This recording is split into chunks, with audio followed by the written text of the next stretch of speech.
Welcome to a podcast. Today is episode 45, the last podcast to recap the regular season. And oh my, the Gophers beat the Badgers along with other key items of Black Monday following the regular season and a few other items as well, along with some potentially bold predictions. So today we have a very action-packed episode and featuring some of your guest hosts and OG hosts, myself, Jason, along with. All right, along with Griffin most. And then Soup and Keegan. Say hi, you two. Hi. We out here. And to get started, actually, I do want to recap first a couple Gopher sports item, guys, before we move on. I know we're excited to talk about the win on Saturday, but looking ahead here, women's hockey is now ranked 5th in the country right now, with Taylor Heisey and Hemp earning WCHA honors this week. On other items, tonight starts the Big Ten ACC Challenge for basketball. And right now, I believe our men's basketball team is currently 5-0, kicking off that series or challenge against Pitt, who is currently 2-5. So hopefully, cheers to Ben Johnson and our Gopher men's basketball team to get the victory. Men's hockey last weekend split their game series against North Dakota, winning the first night and losing the second night. But still somehow ranked in the top 10 in the polls. And I think that's pretty much it, unless anyone else has anything to recap about our beloved Gopher sports that's not football related. Crickets. I don't think they have that. Anyone else flabbergasted at our 5-0 men's basketball team? Yes. They're playing Pittsburgh right now and they're tied, but I don't know. Like, they play good defense. They're well coached. They execute. My expectations were literally the floor. So this has been basketball fantastic. So weird though. True, and I will note though, looking at the schedule, like the first 5 games though, those were actually reasonable games to win. I just think when we get to Big Ten play, it's gonna be a rough ride. But that's just me. But great, that's a quick recap of Gopher Sports. But looking ahead, recapping the last regular season game of the season, rivalry weekend, Thanksgiving weekend. Your Golden Gophers defeated at the time the number 14th ranked Wisconsin Badgers 23-13 at the bank, where the fans rushed the field to get our beloved Paul Bunyan's axe, an axe we haven't won since 2003 at home. And just so you guys know, 03 was when we still had the Metrodome. Oh yeah. Yep. That is forever ago. I didn't even know who the Gophers were then. When I was living in Chicago. I lived in Minnesota and didn't even know.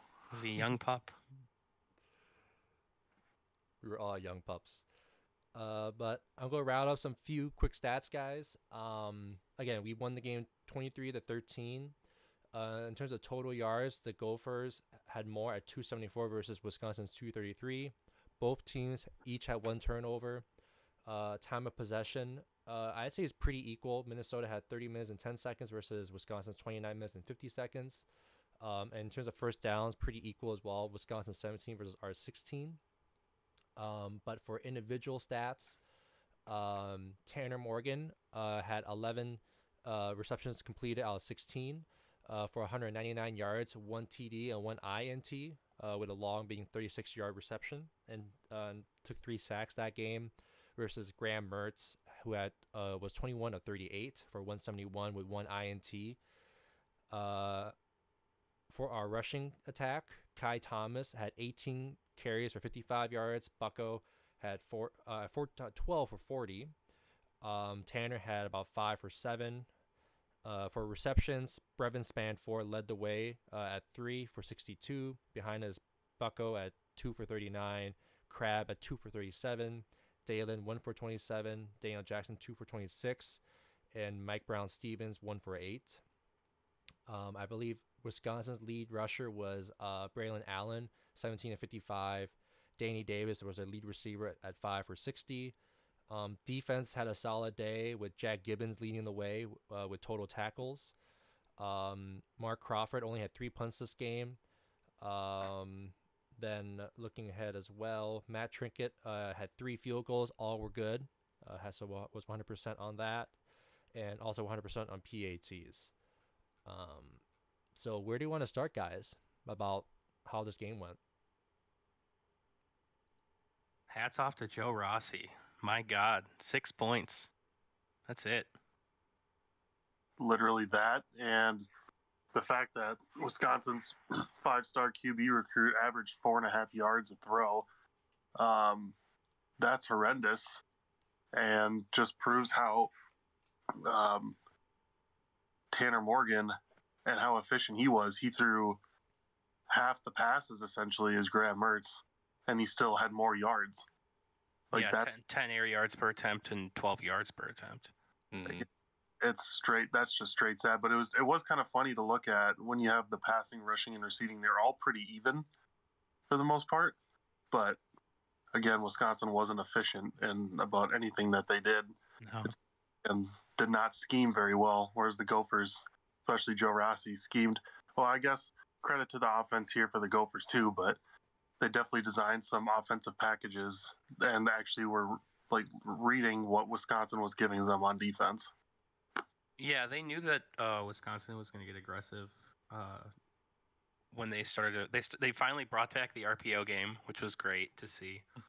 And it was really interesting because a lot of the time you could see that like they were just attacking the RPO. They were basically going to try and make Tanner get the ball out of his hands as fast as possible. They wanted to get after him right away, and Tanner said okay and just started chucking it downfield instead of looking for your little checkdowns, your slants, your drag unders and stuff like that. He had if they showed man and they showed single coverage, he was putting the ball out there just right away. And I think that's something that he was a little hesitant to do, especially bouncing back from an interception for most part for the year. Once if he would have a pick early in the game, they would kind of bottle him up for the rest of the game. Not last Saturday. Last Saturday, you fluke interception, I'll say, that gets returned for a touchdown because you're already, basically right after a kickoff. So that's going to happen. Defense makes plays too, but they didn't back down after that. They let him loose. I think that was crucial. Yeah, I think just the offensive scheming in general was for the Gophers was the major difference in this game. I know when we played last year, and even in 2019 before that, Wisconsin, we know they like to bring the pressure, but they were bringing some delayed blitzes, whether it was like linebackers, potentially safeties, because they were assuming Tanner's going to throw, a slant, and then they want to kind of disrupt that and make him make a different choice. But you saw what happened when you had Brevin Spanford and Bucko Irving. They would literally just run off the line or out of the backfield, and wherever that blitz was coming from, there was nobody there to defend them. And that's why they're ripping off those 30-yard, 40-yard throws, because Wisconsin vacates the area of the field that they don't think he's going to throw to, and then they design these great play-action packages off those blitzes. So, I mean, this was just great offensive performance by the Gophers, and I don't see how Mike Sanford had anything to do with this. Yeah, and they converted those big third downs, those second and shorts to keep drives going. They were efficient and they executed, and I think what was most important was that they executed in the red zone when they needed to. Right? They kicked what, 3 field goals, right? Trickett was 3 for 3 from field goals, 2 for 2 from extra points. Great day by him for somebody who's kind of been, he's been solid. He's had a solid year statistically, but he was kind of up and down when it came to, the timeliness of his kicking. But he was stone cold on Saturday. And, a lot of myself, like when Trickett goes out there for them to go up 10, which, is eventually what decides the game, I'm a little nervous, but credit to him, he bangs it through. So I mean, they were efficient. They executed when they needed to, right? They get the Justin Wally interception right after the half. So it's Wisconsin's first drive of the second half. They get the ball back. You essentially take that away. You take that drive away immediately coming out of the half with that great play from Wally. And how many times have we watched them this year, squander those opportunities away and not come away with 7 there? And they came away with 7 there, and that was what put the momentum forward for them. I love you mentioning Wally because I think that's just a great play. Not only, I think mostly by Wally, because Wally, when Wisconsin's on the line, he's about 7 yards deep off the receiver. So trying to get Graham Mertz to throw a short out route to the sideline, which is exactly what he tried to do. So he baited Mertz into throwing that short route, and then he jumps it. That's something that I don't think have seen before. It's either you're up on the line and it's man-to-man, or you're just playing it back and giving them the short ones. Like, this was exceptional work by Rossi, giving him that cushion coverage pre-snap, fake his deep drop, and then boom, baits Mertz and and just fights for the ball and makes the play. Because they were giving them that. All first half was the thing. The whole first half, all of Mertz's real production came on these 7-8 yard outs on these cushions, and they were just kind of, Rossi basically said, we're not going to give you anything down the field. We're going to load up the box. You're not going to run the ball. You can dink and dunk all you want. Eventually, you're not going to convert, and that's fine. We just don't care. And they come out of the second half, and Wally hits his drop on that hook zone, and just drives the ball, gets in front of the receiver, and pulls it away. I mean, that kid's going to be good. I mean, that's a true freshman. I think I looked at this before. I had his stats up. I'm a huge fan. He's an amazing talent, man. He's good. He led the team in passes defended this year with 6. Led the team with pass defended, 2 fumble recoveries, a defensive touchdown, the only one of the year it looks like, 1 forced fumble as well. So he's exciting, man. I think number 0. I think after this season he's gonna have 2 more years of eligibility before he goes to the NFL if he does decide that route. But I say we have a very great talent for us in the next few years remaining, and I think that's what we were missing too, because we lost Antoine Winfield Jr. post 2019 too. So I'm just excited that we have a defensive back who has so much great talent and prowess on the field. So number 0 was fun to watch, man, despite some of those calls during the game, but I don't care anymore because we won. So yeah, I mean, I think that was like the big question for Joe Rossi after losing Antoine Winfield and that talented group with Carter Coughlin and Cashman and those guys that were already in place before they got here, was who are they recruiting? Are they developing players to come up next? And I think those doubts have been answered. If you look at guys like, look at Assezi turning a corner this year. Look at them finding Jack Gibbons in the portal.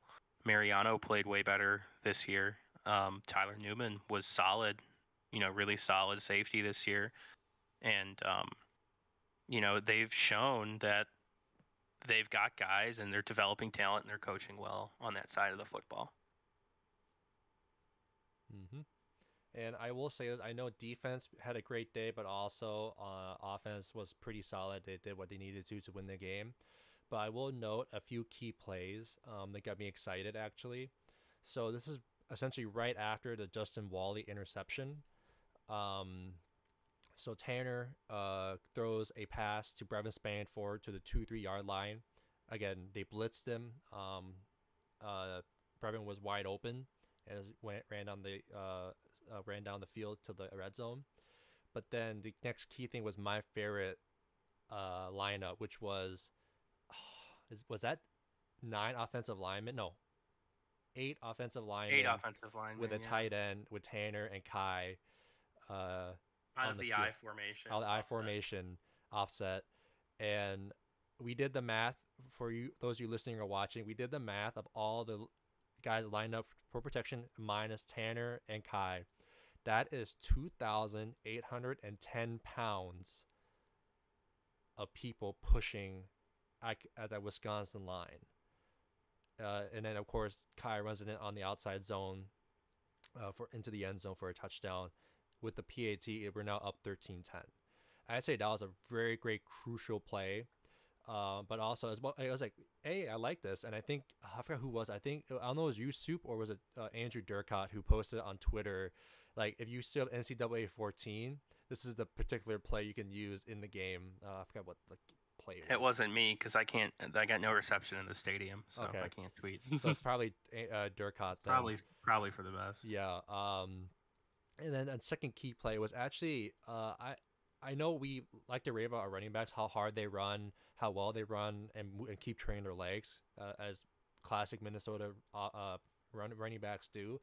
But I do want to mention the blocking, particularly on the second touchdown of the game. So to Chris Oppen-Bell.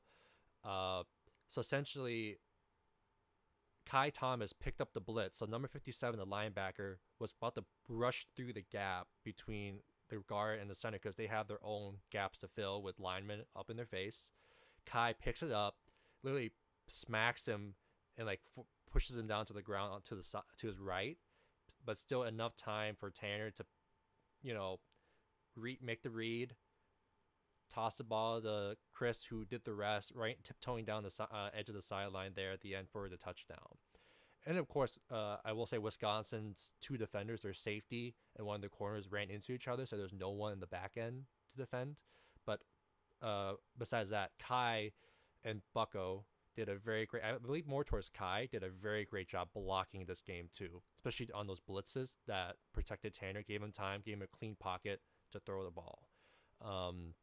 So I do want to mention that I think some of our running backs, what they did that game, along with some of our receivers, were also some unsung heroes, just doing great blocking and giving some protection against the blitz. I know there's some where they sacked Tanner. Again, he took 3 sacks this game, but other than that, it was a solid, great day for our running backs at the blocking game too.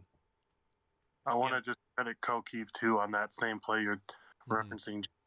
Keefe was on the edge, on the other side of Falele, and he had basically would have been unblocked to the quarterback had he not been there, but just Keefe holding him off enough, because Tanner probably would have been blindsided by that. That too. I forgot to mention Keefe on that particular play as well, but I'd say for me it was just the great blocking. I know we did give up 3 sacks, but other than that, O-line played solid. Our RBs and tight ends were hella good when they were needed for the blocking game too. So I do want to give kudos to the guys in the trenches, because Brevin had a great game. Yeah. Brevin Spanford had a great game blocking. He also had some very, very timely receptions. Like he was the safety valve that I think everybody wanted to see this season, and I think it's a shame that he didn't get as much run as he probably should have this season, because, I mean, you just saw how effective he was when teams are selling out for the run. He's just exploiting them. It's great. I know, Keegan, you've been quiet. You have anything to share? I know you and Soup were at the game, so...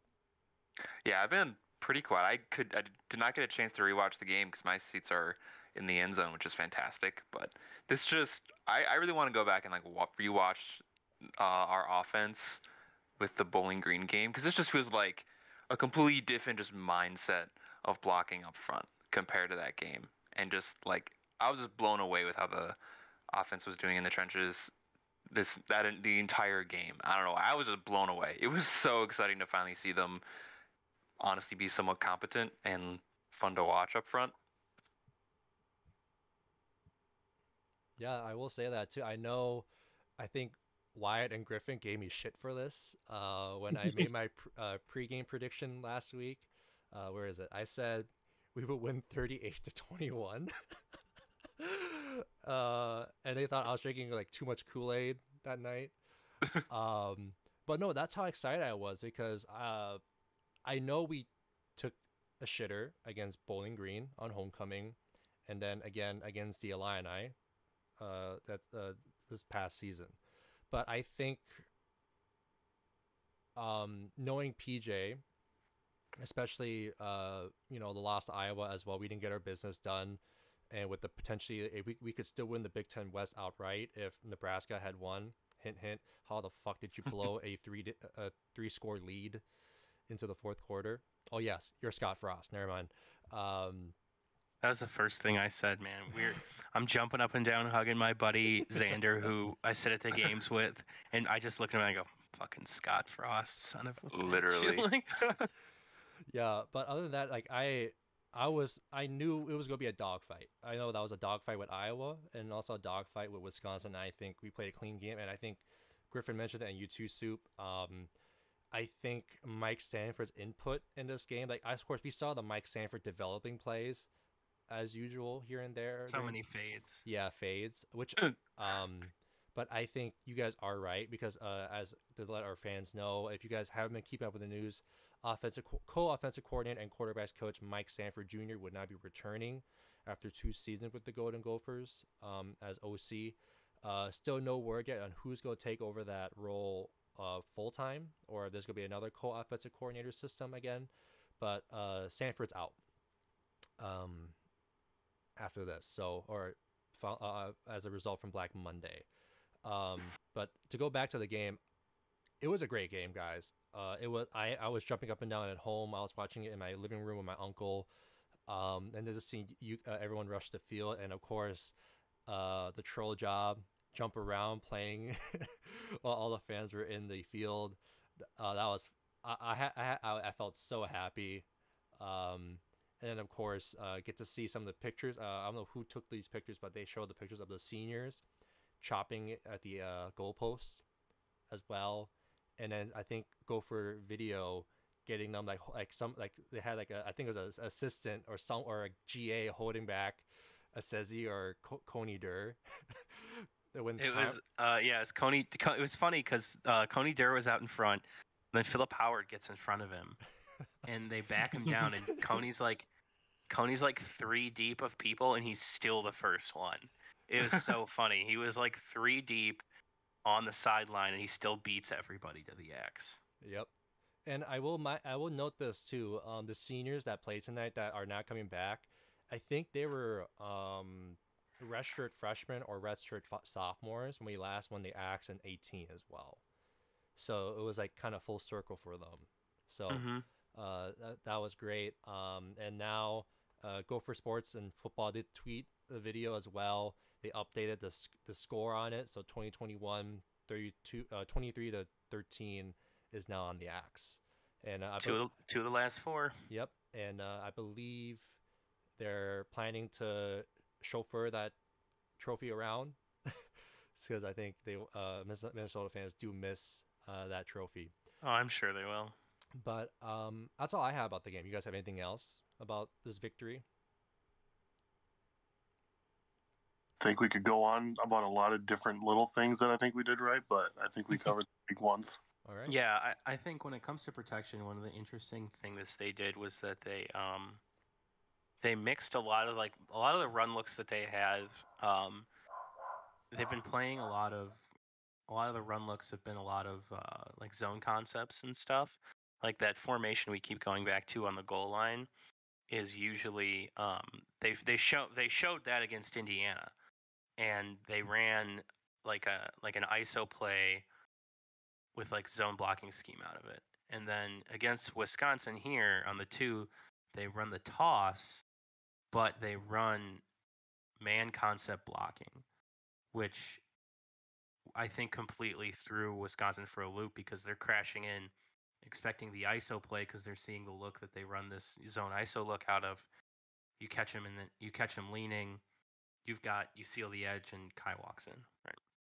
And I don't blame them either because all year we've had this tendency to just run the exact same play that we know can work, and that they're actually going to go from Indiana to Wisconsin and give the same look but actually run a different play. So if I'm Wisconsin, I probably would have prepared for that exact same thing because we're just predictable in some aspects of our offense, but obviously this weekend was different, so I applaud. Yeah. I think it was a conscious effort to have a lot more man blocking within the scheme this week, because I think with a defense that's as good as Wisconsin's defense is, I think the calculus is that you don't want them initiating contact. You know what I mean? Like, you want to be the aggressors. You want to be getting after them when you're running these zone schemes. You're more of kind of like holding and waiting to stay in your area, so to speak. But they were running a lot of man concepts in their run game and just getting downhill and smashing mouth. Mm-hmm. Cool. So, to wrap up this victory recap, I do want to note a few items. As a result of this game being completed, the Gophers' regular season is now over. Our Minnesota Golden Gophers have now an overall record this season at 8-4, 6-3 in Big Ten play. So where does that place the Gophers? So right now we are in a three-way tie in the Big Ten West with Wisconsin and Purdue. So I'll go. So yay for us, but I do want to go over the standings quick. So in the West, because of us beating Wisconsin and Iowa winning against Nebraska Friday night, Wisconsin wins the Big Ten West outright from there, and will be representing the West. Iowa, my bad. Iowa will be representing the West in the Big Ten championship game. And of course, I said it. Wisconsin, us, and Purdue are tied for second.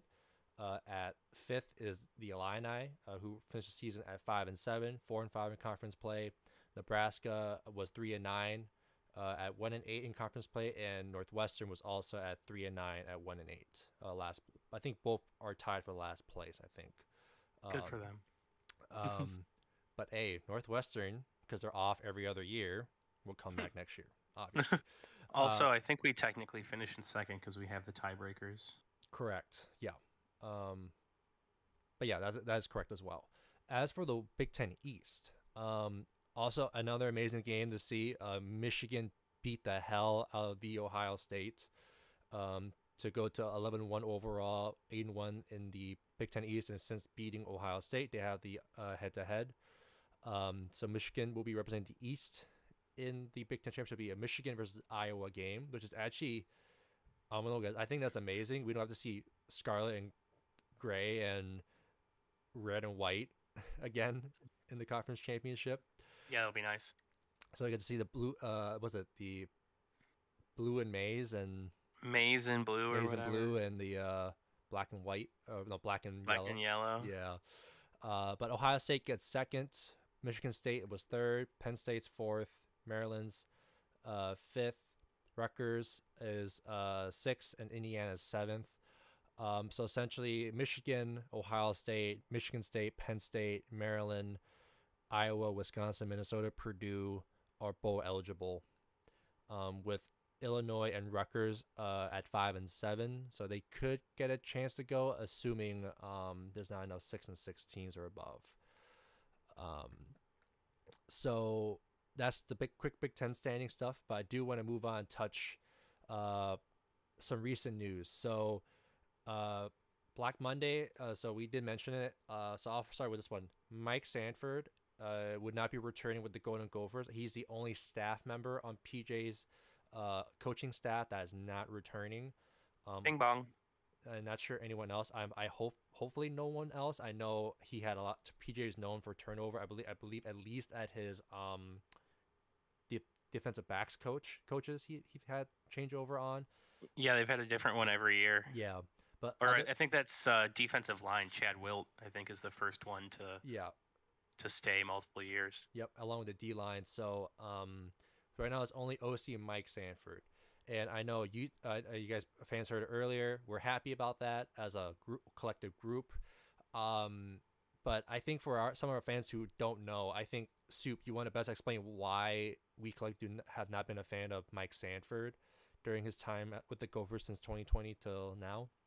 I think it's a combination of just like stubbornness when it comes to game planning and play calling, and just an unwillingness to kind of adapt away from what you think works and go with the game flow and what is actually working. There's not a lot of what you would call tendency breakers in Mike Sanford's offense.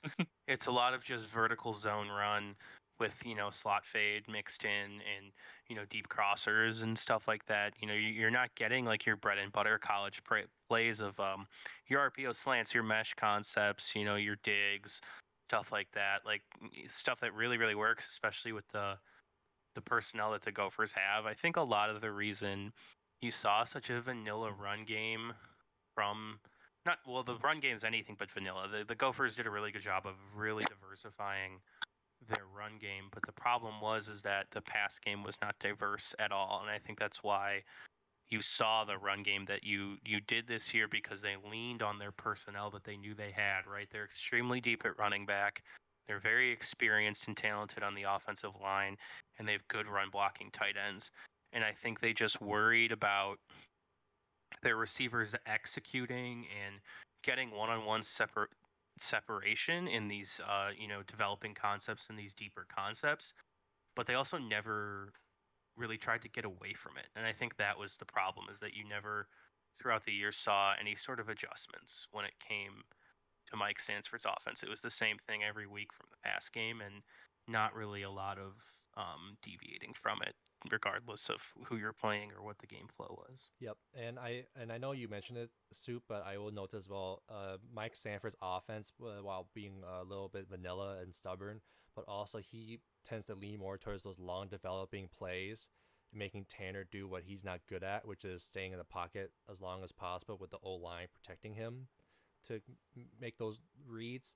Because remember, Tanner was used to Kirk Shiraka's system, a lot of RPO schemes, a lot of get the ball out fast, so then you don't force Tanner to make long decisions essentially. Mm-hmm. So there was a lot of that we did see some on Saturday, right, against Wisconsin, which had been crucial for us. Overall, I will say that I feel like the game we saw last weekend, I felt like was a more Matt Simon kind of game, like the Outback Bowl from 2020, from the 2019 season. So actually, I kind of want to segue that. Right now, there is no one confirmed yet on who's going to be taking over the OC duties. Either be on a official like one OC or co-OCs for next season for the 2022 year. So I want to ask you guys, who do you think maybe our replacement or replacements for that role? I just want Matt Simon. You just want to, I mean, so shout out again to my buddy Xander, who has season tickets with me.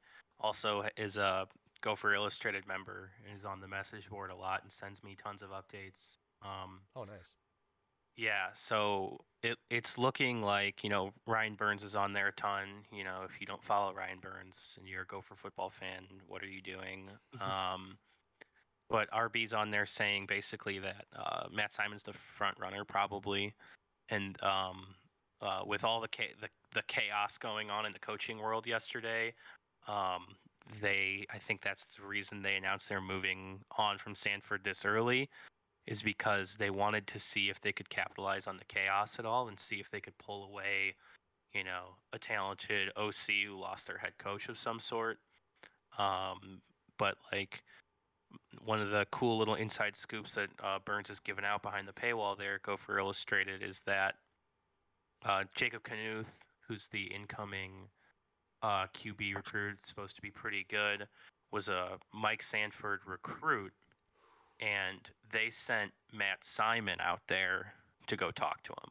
So they sent Matt Simon because they still want Knuth. I mean, he's a good recruit. He's a great prospect, and Kansas State is trying to get in there and pull him away from the Gophers, where he's currently committed as of right now. And Matt Simon was the one they sent to go, talk to him and let him know that everything's okay. Mm-hmm. Yeah, that's awesome. Thanks for the details there, Soup. For me, I'm actually pretty open after seeing, in the current coaching world. Of course, Lincoln Riley is moving on to USC. Brian Kelly is moving on to LSU. So it's like a hot coaching search right now. Also, for our older Gopher fans, Jerry Kill has been confirmed to been hired by New Mexico State. So we'll be facing the Aggies for our first game of the season, which is their second game of the season. So we'll be playing against Jerry Kill. That should be interesting. Can't wait for all the memes that are like, "I'll never set foot in the stadium again." But I think for me, I have no qualms. Like I'm all for if Matt Simon was promoted to full OC. I think if we do that, I think Matt Simon will still stay strictly with the receivers like he's always done, as because that's his bread and butter, and we'll hire our own like a separate QB coach, to help develop our quarterbacks. Yeah. So on that, the insider info on that is that if you were to go with what's considered the chalk right now in the building is Simon to OC, staying with the wide receivers, and Clay Patterson moving from tight ends coach to QB coach and passing game coordinator. Yes, and I did want to preface something about Patterson because I'm down with Simon, but I do want to mention Patterson's experience prior to coming to the U or to D1. Yeah. He was, I think, was he in junior college or Division 2 or 3, somewhere in that caliber? Where he was a JUCO head coach in Oklahoma. Yep, and he, and also off OC somewhere as well. But he produced very high power offenses and coached quarterbacks during his before coming to the Gophers. So I'm not surprised. I think that'd be really interesting. Yeah. So I'm all for internal promotion and just find a new tight ends coach as well. But overall, I'm down for internal. But if there is someone externally outside of PJ's and Greg Schiano's circle, right? Because obviously PJ is from Greg Schiano's line of coaches, or maybe some of Jim Tressel, because our DB coach currently on the Gophers was under Jim Tressel when PJ was a GA. But I'd say if there is a OC candidate that has been known to get these high-powered RPO style offense with a good run game and limit the quarterback's mistakes, I'll be down for that as well. I just don't know any names externally that would come to mind. I don't know who was it. Some Nebraska fans like, oh, let's hire Dan Mullen as our OC. I'm like, bitch, he's not going to come to Nebraska to OC for Scott Frost. Yeah, are you kidding me? Yeah, what? So, I don't know if Dan Mullen. Nebraska fans. Yeah, but I don't think Dan Mullen will consider an OC position in D1. I think he'll go to like a lower D1 school or FCS, coach well there, and then move on. But I digress. But I think I'm down for any option. But I do see the internal promotions, as we were talking so far, being the likely action for PJ and his staff, and just find a new tight ends coach. Yeah, I would agree, and I think part of the calculus there is that you're getting Tanner back, you're getting Mo back. Who knows who we're going to get back on the offensive line, but potentially you could bring back, JMS and Blaze, which would be huge. And then you've got other experienced guys like Axel Rushmeyer and Nathan Bowe back there, right?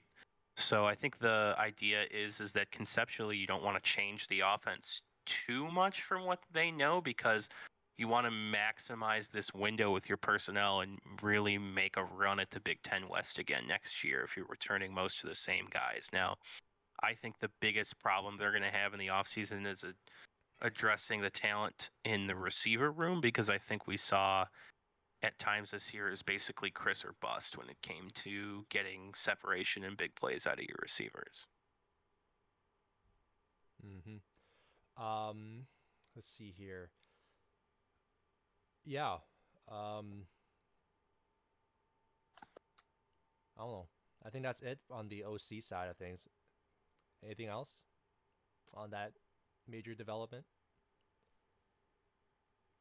Going once, going twice, sold.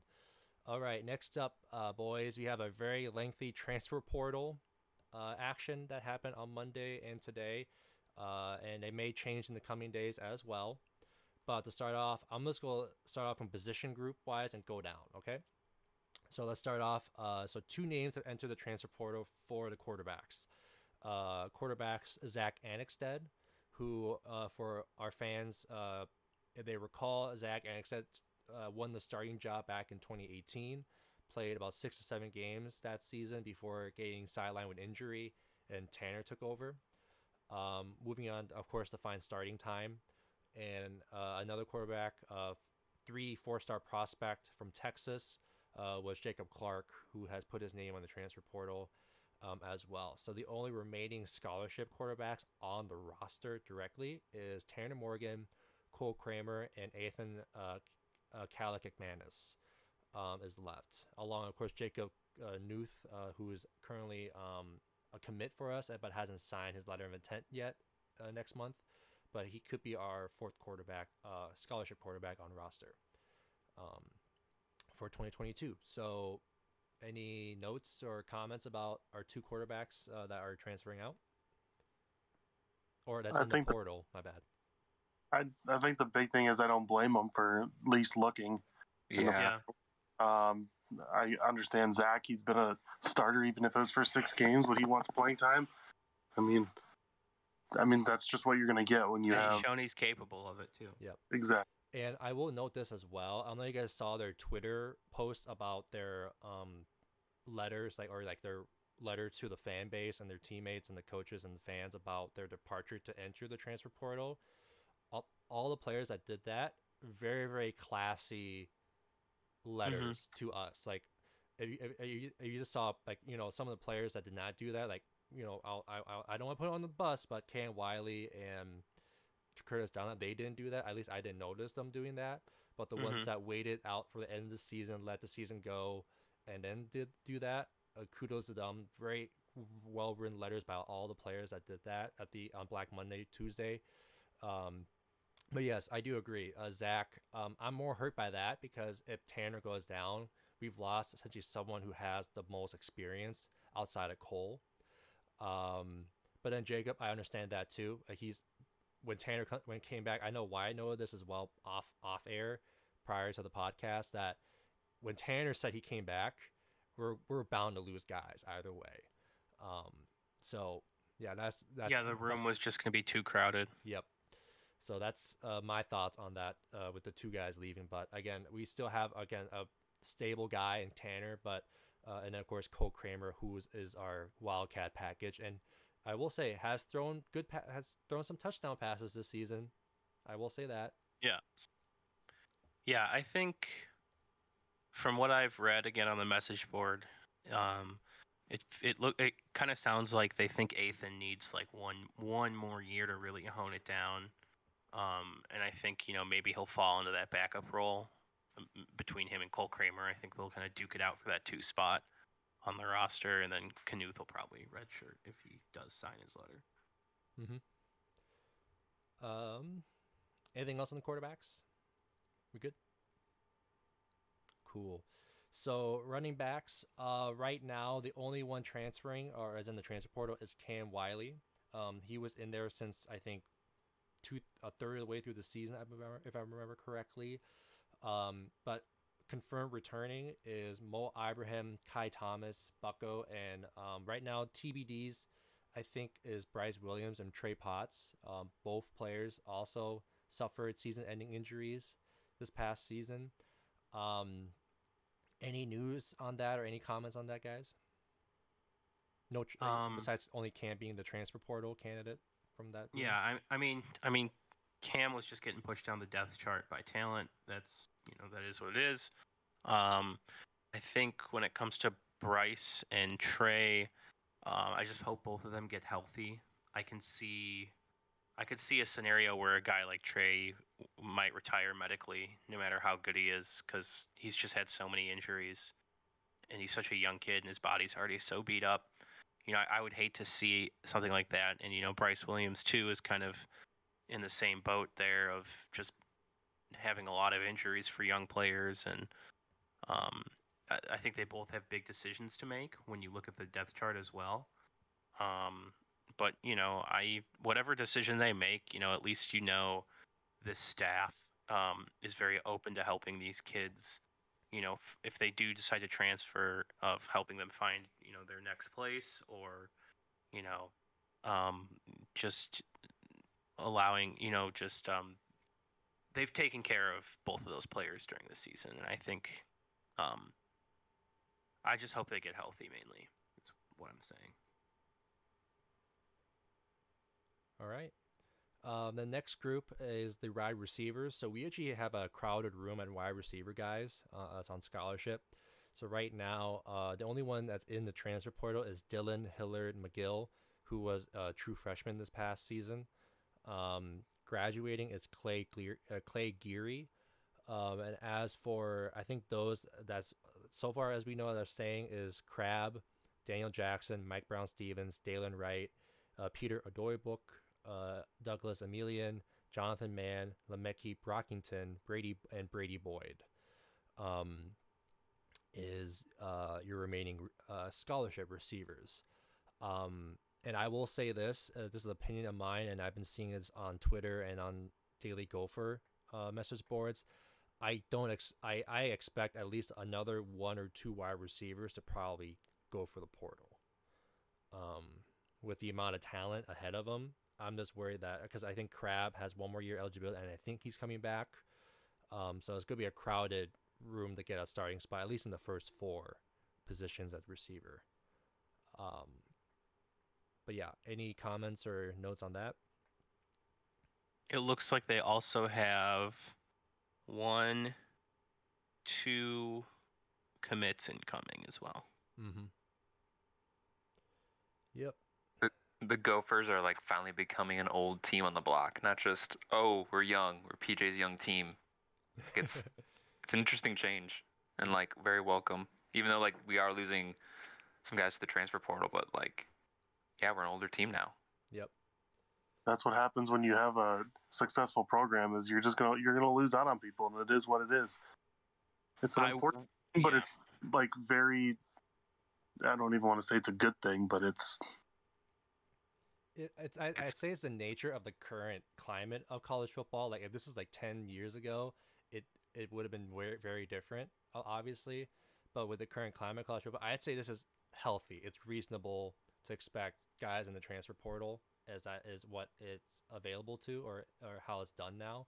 But I'd say we're still bringing back a good amount of talent back as well. So, we may have, I think, 7 to 10 guys in the portal right now, but it's not too bad for 20 scholarships available for those players. So yeah, I would also not be surprised if they target both receiver and tight end in the transfer market themselves. Yeah, like Dalen Wright last season and was a contributor this season as well. But next up, looks like they combine tight end and fullback into one here from Daily Gopher, which I don't mind. But so transfer in the transfer portal is Austin Henderson. I believe Austin is a redshirt tight end, redshirt freshman or sophomore tight end. Essentially, I think he's leaving because he's been pushed on the depth chart.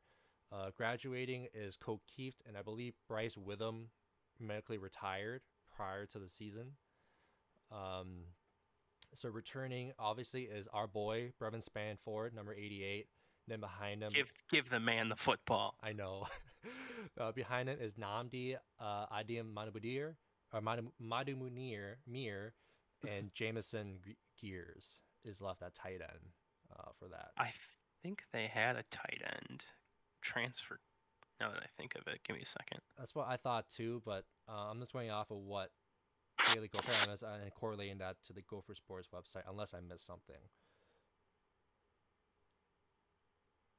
But yeah, right now, as far as we know, Brevin, Namdi, and Jameson are left at tight end. Then for O-line, so graduating is Connor Olson and Sam Schluter, who have exhausted all their years of eligibility with the program. And I will note this, Connor Olson is leaving as a record-breaking, how many starts? 58 starts, 57 starts at offensive line in the Big Ten, surpassing Billy Price, now being first place, I think. I think that sounds right. Yeah. Mm-hmm. And then confirmed, Daniel Faalele accepted an invitation to the Senior Bowl. So we will be losing our right tackle, Daniel Faalele, to the draft. I know Wyatt is not going to be happy about this. Wyatt was hoping he'd stay for one more season to... Absolutely not. He should not stay. He should go. But he's going to test so well. Yeah, that's Wyatt's opinion, but mine is like kudos to Daniel. sticking it out, especially when he opted out last year. I thought when he opted out, I thought he was going to forego his last season and just go straight to the draft, but he came back this year. And just improved his stock and his capabilities, and also he slimmed down too. Like he was 400 pounds when he first came here, dropped down to 380. So he was more like he lost weight to be stronger and more agile, and I think it helped him this season. And then still TBD. I believe John Michael Schmitz and Blaze Andrews are still up in the air. I hope they return, right, Soup? But still no word on those two. And then I believe in the portal or someone leaving early is Austin Byer as well. I think he's a senior. So those returning, this is going to hurt a bit because of some new names we not recognize. Obviously Axel Rushmeyer and Nathan Bowe, who has some starting time in the last couple of years, at least this year or last year.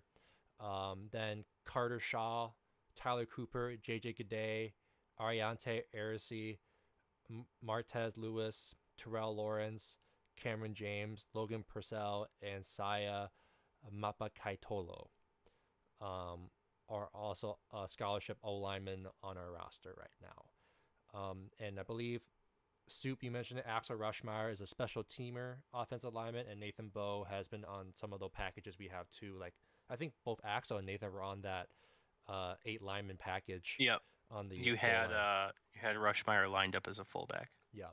So if I'm being quite honest, looking ahead to next year, we're gonna have a very young O-line. I'd say, but that's just me.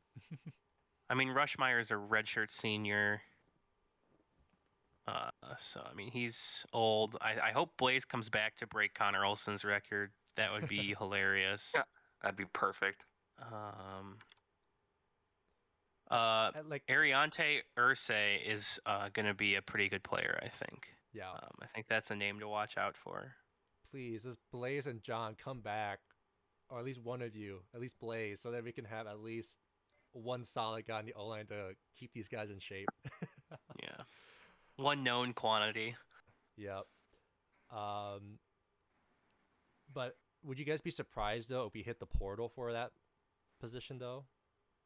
I think you have enough depth there, and you have more players coming in as well. I mean, just looking right now, they have how many offensive linemen on this roster? 1, 2, 3, 4, 5, 6, 7, 8, 9, 10, 11, 12, 13, 14. Looks like. Yep, a bit of guys, including 15, scholarship 16, and 17, 18, 19. Looks like you have 19 offensive linemen on the roster. Plus recruits coming in next year. You have 1, 2 more coming in. So. So that plenty of depth. Yeah, plenty of depth. But I'd say that's pretty much it for the transfer portal side and those returning and not returning on the offensive side of the ball. Then let's hit up defense quickly here. So defensive end leaving early, Boye Mafe and Asezi Atomero have also accepted invitations to the Senior Bowl. So guys, that's 3 players accepted and invited to the Senior Bowl, which is the highest we've had in program history for quite a long time. So I'm sorely going to miss Boye and Asezi, but they were great players for us in their time here. Then in the portal side of things, MJ Anderson put his name into the portal, I believe, right when Monday started. And then staying so far is Thomas Rush, Gage Keys, Ja Joyner, Danny Strigo, Jalen Logan Redding, and Austin Booker at the end. Then I'll love in defensive tackle as well. Transferring is Rashad Cheney Jr., but graduating is Niles Pickney, Val Martin, and Michael Dutreadway, with those still remaining is Trill Carter, Logan Richter, Devin Eastern, Luther McCoy, and Jacob Schuster returning on the defensive tackle side. So that's your D-line there. Leaving, staying, or out eligibility. Anything on the D line, guys? I mean, obviously Boye, that hurts. I liked his versatility. Sezi, loved him too, but I mean, I remember talking about it last year a little bit when we had our signing day. Like, I know Soup and I were both super high on Jaw Joyner.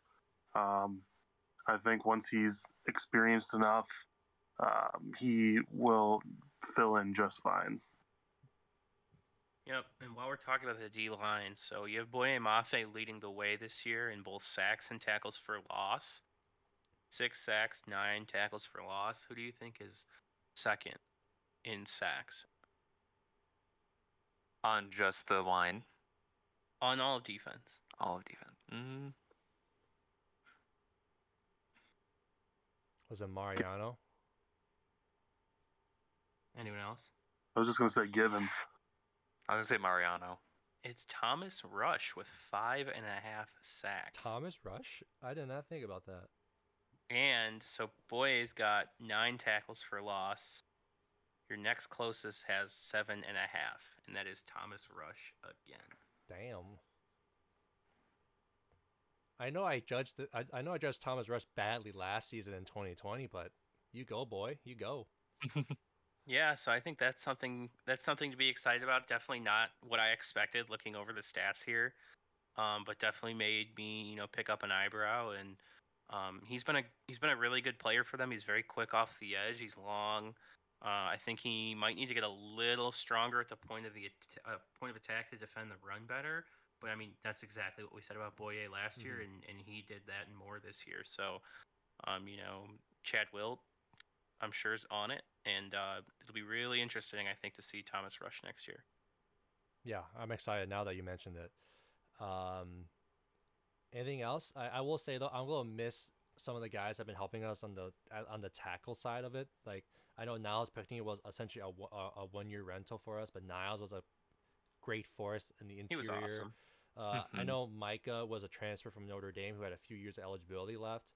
Was also been pretty solid. I know he's been getting better year after year. So seeing the progression from Micah was great. And then Val Martin, he hasn't played much, but he has been there well for spotty rotations. I think he's transferring too. It says here graduating. I think it's only Rashad Cheney in the portal. Sure. Yeah. And MJ Anderson. Yep. And MJ. But it'll be interesting to see what they do with that inside nose spot next year. Yeah, I'm curious too. But then again, I won't be surprised though. PJ has been, and his staff been notorious to get D tackles transfers. Lately, as well. Like Niles Pickney is an example. Micah do Treadway. I think OJ a few seasons ago actually. So that won't surprise me on at least get one guy on the D line. Going up ahead, linebackers. Graduating is Jack Gibbons, who is also a 1-year transfer for us, but he was a great linebacker for us to line up alongside Mariano. Transferring is James Gordon the 4th, I believe. Yes. And then staying, as far as we know, they haven't confirmed anything yet, but Mariano Story-Marin, Braylon Oliver, Donald Willis, Josh Oon, Derek LeCaptain, who switched to running back this season, Cody Lindenberg, Jaquandis Burns, Lucas Fennessy, and Devin Williams are your linebackers. And I think Mariano is staying along with Braylon, and Donald Willis has been good on the rotation too. Like I think Donald was the one that had a major hit to stop the run or catch during the game against Wisconsin too. Like when he was rotated into the game. I think that was Braylon, because I think Braylon had his best game of the season against Wisconsin. No, both Braylon and Oliver or Donald both had great games, a great game. But yes, we do have a pretty deep linebacker room as well. And I hope Mariano stays, because I think he's been the key cog in that defense. Like, lining guys up, getting the communication out to the his teammates, the 10 guys on the field with him. But if we lose him, I'm gonna be so sad.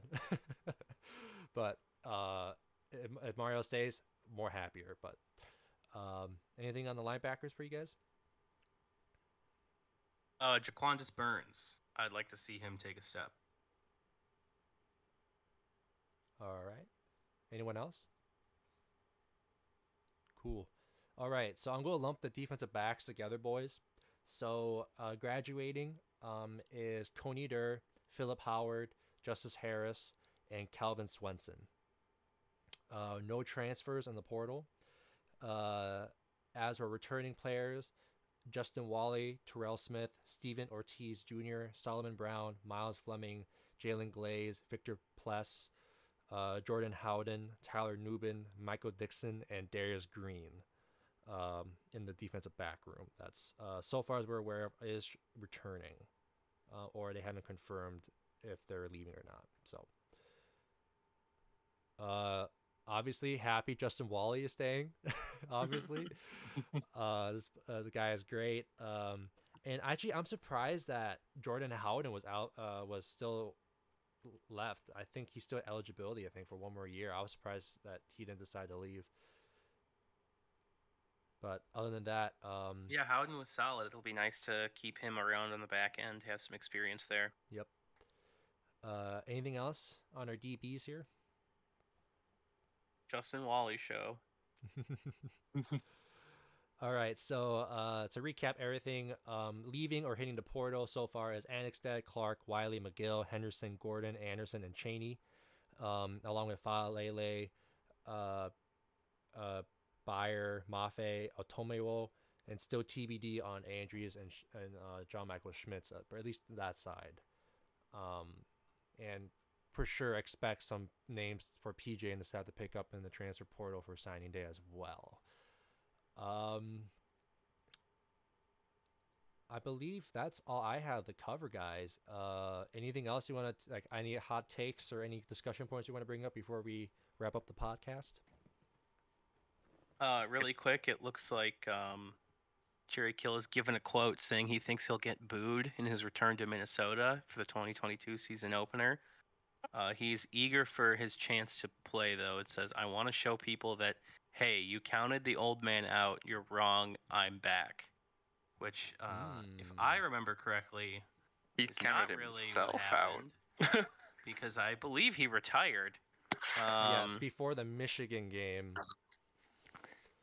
Yeah, he collapsed on the field, retired, left, supported sexual assailants, and then joined a different team, if my memory serves. He joined Rutgers when Chris Ash was still the head coach, and then went to work at TCU. And then what a ride. Yeah. To be honest, I just think he's just a bitter old man, guys. I mean, I think he's just one. I think that's part of it, but I think also he's just one of, like, I think he's just one of those guys that's like, I will put a chip on my shoulder no matter what you do. Like, he's just, looking for quote unquote bulletin board material for just like anything, which is like, I don't know, it's kind of weird. Yeah, I can just already see the headlines trying to drum up some stuff between him and PJ, and PJ's won't be stoking any of the flames. It's going to be all the media and then Kill. Oh, you know it. The media is going to have a field day when the game when the week or like the month the game happens or is scheduled to happen. So it's gonna be the media. PJ is going to keep it professional as he's always done. I think PJ will keep it professional outside of the locker room. Let's put it that way. Yes. Oh, 100%. I think inside the locker room, there's going to be a lot of, you guys seeing this shit? Like, also, wait, actually, now that I think about it, none of Kill's players are left, right? Like they should be all gone with like Carter recruits, like Carter Coughlin's class. That class was the last class. Let me go look. And then Connor Olsen was also part of that. Yeah. Guy, one of the few guys that stayed. What year was that? 2016. 16, yeah. I wonder if you can, like, maybe count anyone who was with Clay's. Peter did not keep anyone's staff on Clay's staff, though. I think players. Coach, yeah, like players. Yeah, Coach Sam Schluter. Schluter's graduating, though. Yeah. No coaches are staying. Players are mostly going to be gone. I think this is it, because it's Coney Durr, Philip Howard, Connor Olsen, and Schluter. Schluter, yeah. Yeah, I think Jerry Kill's guys are gone after this year too. So because was 2017 Clay's then recruiting class? no, 16 was Clay's, 17 was PJ. Yeah, because 17's PJ's first year, and you can get Yep. Mm-hmm. you got Blaze, you got Crab, you got John Michael Schmitz, Mm-hmm. Mo Ibrahim, Tanner, Justice Harris. Who else is on here? Yep. Boye. Wow, this is a fun class. Sezzy. So I don't think any of the players that were recruited and coached by Kill or Clays would be butthurt. I think so. I think PJ is gonna use as fuel for his team in the locker room. I mean, I honestly hope Kill doesn't even get booed. Like, I just want it to be a football game. If I'm being, he'll get booed. He'll definitely get booed. I know he will get booed. I'm just saying, I kind of hope he doesn't. I want to just have it be like it's a different athletics regime now with Coyle at the helm. We're not having our issues within the athletic department. We're past that now. It's 5 years later. Yeah, just like you're irrelevant. You're not worth the booing. Yeah. Exactly, but it'll happen anyway because it is what it is. But yeah. Actually, so they only announced Jerry Kill as head coach. They haven't announced his assistants yet, right? For that, I haven't seen anything. So I'm curious if he's going to bring a good chunk of his former Minnesota staff with him. Get the band back together. I think Clays is out of the job. He was at Washington State after getting fired from Minnesota, but he got let go by Mike Leach, I think, as well. Mm-hmm. I think the O-line coach is not. I don't think he'll be returning because he went on to go with another Big Ten program, like I think Michigan, I believe. So potentially, maybe Jerry does bring his band back together, but I don't know because he did spend a good chunk of time over in Rutgers with Chris Ash's staff, and then of course, obviously with Gary Patterson's staff at TCU. So we'll see on that, but I won't be surprised if he does bring his band back together. But when they do show up for our season opener on Thursday night, it's gonna be the Gophers taking on the Aggies, and I'm gonna take the Gophers on top of them, and we're gonna win that game for our home opener for the fans and our freshmen coming in. I'll leave it at that because, like Griffin said it best. Jerry Kill ain't worth at least my time to complain about. I'm just gonna have a field day on the podcast next season, and that narrative. But yes, Jerry Kill is back in the head coaching world. I will note this. Have you guys seen the stuff on Twitter about Brian Kelly essentially like blowing off Notre Dame to go LSU? I was like, oh, I wonder who was a coach that left for Notre Dame and left us to pursue that opportunity. Oh wait, Lou Holtz. Yeah, that worked out for him, though, I'd say. Yeah, it did. And then also, my uncle, who was a fan back then, noted this, too. In his contract, if Notre Dame ever offered Lou Holtz, it was okay to leave, essentially. I'm glad my uncle prefaced that. So I know some Gopher fans are so salty about that and just sending shade over to Notre Dame fans. And then I think similar to Sooner fans as well. And I believe Bob Stoops is going to be coaching in the interim too, if you guys haven't heard. Bob Stoops, who's the return of the king. Yeah, I think he's still doing Big Noon Kickoff for the Big Ten Championship this upcoming Saturday, and his other stuff too outside of coaching. But he is going to be the interim head coach until they can find a replacement, as Lincoln Riley heads on to USC. But yeah, what a blast in the coaching world, guys. What about Lincoln Riley? Yeah, I know. Didn't he? Is he taking a bunch of recruits with him too? Or is that not? Yeah, correct? that QB just committed today. There's been a bunch of people decommitting. Well, it's been kind of interesting because they had, when he was still the head coach at Oklahoma, he had a bunch of like 4 or 5 star recruits from Southern California committing to Oklahoma, and it's like, well, that kind of says something. Well, the QB's already committed to USC to follow him. They had like the number 1 QB in this cycle, and he decommitted from Oklahoma and committed to USC in like less than 24 hours. And then I will note this as well. I know, Soup, you didn't like this particular quarterback, but it made news lines anyway. Spencer Rattler also entered the portal as well. Other than that, the quarterback that replaced him, though, was better. I will say that. Let's see. Caleb Williams. Yep. Mm-hmm. Have you heard the details of Lincoln Riley's deal? No, I have not. Oh, it's absurd. I don't blame him for taking it. Yeah, $110 million. Woo! USC is buying both his homes in Norman for $500,000 over the asking price, so essentially $1 million signing bonus. And they bought him a $6 million house in LA. And his family gets 24/7 use of the USC jet. Of the jet, yeah. Jeez. USC down bad for Lincoln Riley. Sounds like it.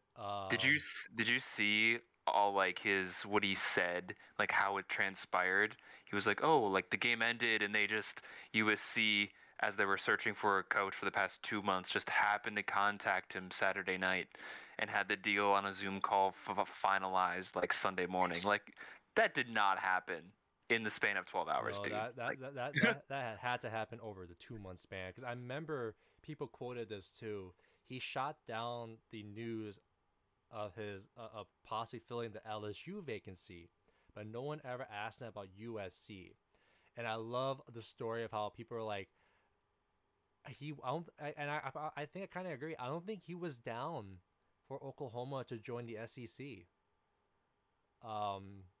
Yeah, what is he gonna, underachieve in Oklahoma just to get kicked around by Saban every year? Come on. So I don't blame him for leaving, and I will say this, and Bob Stoops actually quoted this best. I'm a Bob Stoops fan. More recently after seeing on Big Noon Kickoff, but I think he said it best because he quoted to paraphrase, he came in '98. Oklahoma was nowhere, a bottom of the barrel program, got him back to go back bowling, win championships. And being a powerhouse program again.